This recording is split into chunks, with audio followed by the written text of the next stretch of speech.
రోజు మనం పాటిస్తూ ఏపీ సిపిఎస్ఈఏ ఆధ్వర్యంలో నిర్వహిస్తున్నటువంటి ఈ కార్యక్రమానికి డయాస్ మీద నాతో పాటు ఉన్నటువంటి వివిధ సంఘాల నాయకులు, జేఏసీ నాయకులు, ప్రజాప్రతినిధులైనటువంటి ఎత్తుపోయినటువంటి ఎమ్మెల్సీ గారికి, ఇచ్చేసినటువంటి పెన్షన్ పోరాట సైనికులందరికీ కూడా ఈరోజు ఎస్టీయు ఏపీ పక్షాన ఉద్యమాభినందనలు తెలియజేస్తా ఉన్నాను. మిత్రులారా, మిమ్మల్ని సైనికులు ఎందుకు అంటామంటే 2 దశాబ్దాల యొక్క పోరాటం ఇది.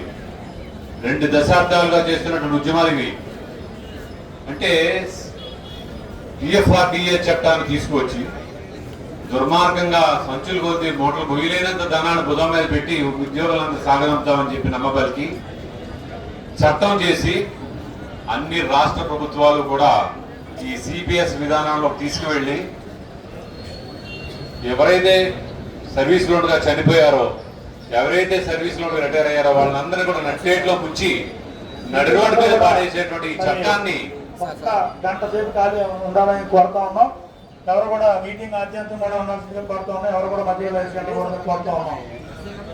అమలు చేసుకుంటున్నటువంటి దుర్మార్గ ప్రభుత్వాలకి బుద్ధి చెప్పాల్సినటువంటి తరుణం ఆసన్నమైందని చెప్పి నేను భావిస్తా ఉన్నాను. మిత్రులారా, అంటే ఇక్కడ మనం కోరుకునేది ఏంటంటే ఎవరో వస్తారు ఏదో చేస్తారు కాదు, నీ కోసం నువ్వు నిలబడి పోరాటం చేస్తేనే అది నిలబడుతుంది తప్ప ఎవరో వచ్చి చెప్పే హామీలు కానీ, ఎవరో వచ్చి మద్దతు ఇస్తే చేసే పోరాటాలు కానీ ఎప్పుడు కూడా విజయాన్ని సాధించలేవు. నీ కోసం నువ్వు అనుకుంటేనే దేనైనా మనం సాధించుకోగలుగుతాం. తప్పనిసరిగా ఈ వాస్తవాన్ని గ్రహించి ఈ సిపిఎస్ఈఏ ఉద్యమాన్ని ఇంకా బలోపేతం చేసి మనం ప్రభుత్వాన్ని మెడలోంచైనా సరే ఓపీఎస్ లో తీసుకొచ్చే విధంగా మనం చేయాల్సినటువంటి పోరాటాలు ఉండాలని చెప్పి నేను భావిస్తా ఉన్నాను. అంతేకాదు, మరి గత ప్రభుత్వం 7 రోజుల్లో రద్దు చేస్తానని నమ్మబలికి మన అందరినీ కూడా 2019లో మీరందరూ కూడా ఓడమల్లలు, మీరందరూ కూడా పాపం ఇన్ని లక్షల మంది ఓడమల్లలు అందరూ ఏం చేశారంటే వారం రోజుల్లో తీరాన్ని దాటుతామని చెప్పి వాడెక్కి ప్రయాణం చేస్తూ ఉన్నారు. ప్రయాణం చేసి వారం కాదు కదా సుమారు 1825 రోజులు ప్రయాణం చేశారు ఆ వాడలో.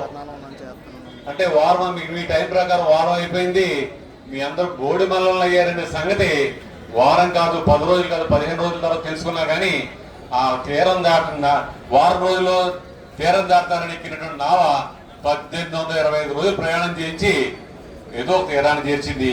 మీరు మాత్రం దిగిన తర్వాత బోడి మల్లలు అయ్యారనమాట. అంటే వాడమల్లలో బోడి మల్లల కథ మనం ఎప్పుడో చిన్నప్పటి నుంచి వింటా ఉన్నాం. కానీ ఎడ్యుకేటెడ్ అయ్యండి మనం బోడి మల్లలు అవ్వటం జీర్ణించుకోలేకపోయాం.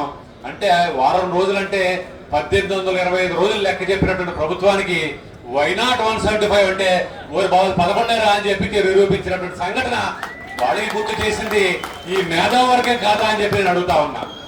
అంటే లెక్కే కదా, వారం అంటే 1825 అన్నప్పుడు 170 11 అయింది అంతే. కాబట్టి లెక్కలన్నీ కూడా సరి చేయడానికి లెక్కల మాస్టర్లు ఉన్నాం, లెక్కల్లో మాస్టర్లు కూడా ఉన్నాం. మన దాంట్లో లెక్కల్లో మాస్టర్లే ఈ లెక్కలన్నీ చూపించారు మీ అందరికీ కూడా. అయితే ఈ ప్రభుత్వం కూడా మరి కూటమి ప్రభుత్వం ఏర్పాటు చేశాం. ఒక సంవత్సరంలోనే దీనికి ఒక మార్గాన్ని, సుగమమైన మార్గాన్ని చూపిస్తా ఉన్నారు. మరి మీరందరూ మరలా వాడెక్కారా, మరలా బోడిమల్లలు అవుతారా, లేదు లెక్కల మాస్టర్లు అందరూ కూడా సరి చేస్తారా? ఇది కాలం తేల్చాల్సినటువంటి ప్రశ్న. అయితే ఈ లోపల ఇంత అవివేకంగా కానీ, ఇంత అసమర్థంగా కానీ ఏ నాయకుడు కూడా, ఏ ప్రభుత్వం కూడా వ్యవహరించదని నేను భావిస్తా ఉన్నా. తప్పనిసరిగా సిపిఎస్ ను రద్దు చేసి ఓపీఎస్ ని ప్రకటించడం తప్ప వేరే మార్గాన్ని ఏది కూడా ఎస్టీఓగా కానీ, ఉపాధ్యాయ సంఘాలుగా కానీ ఏది కూడా మేము ప్రత్యామ్నాయాన్ని కోరుకోపోవట్లేదు. మీరు చేసే ఉద్యమానికి తప్పనిసరిగా మద్దతుగా మేము ఉంటామని చెప్పి నేను తెలియజేస్తా ఉన్నాం. అదేవిధంగా దుర్మార్గులతో స్నేహం, ప్రభుత్వంతో స్నేహం కూడా ఎవరు కూడా చేయక్కర్లా. దుర్మార్గులతో స్నేహం చేస్తే ఏమవుతుందంటే నిప్పుతో స్నేహంతో చేసినట్టే. మీరు చేయించారంటే నిప్పు అంటుకుంటాం చేతికి, కొన్ని ఆరిపోయిన తర్వాత పట్టుకుంటే మసి అంటుకుంటాం చేతికి, అంటుకోవడం మాత్రం ఖాయం.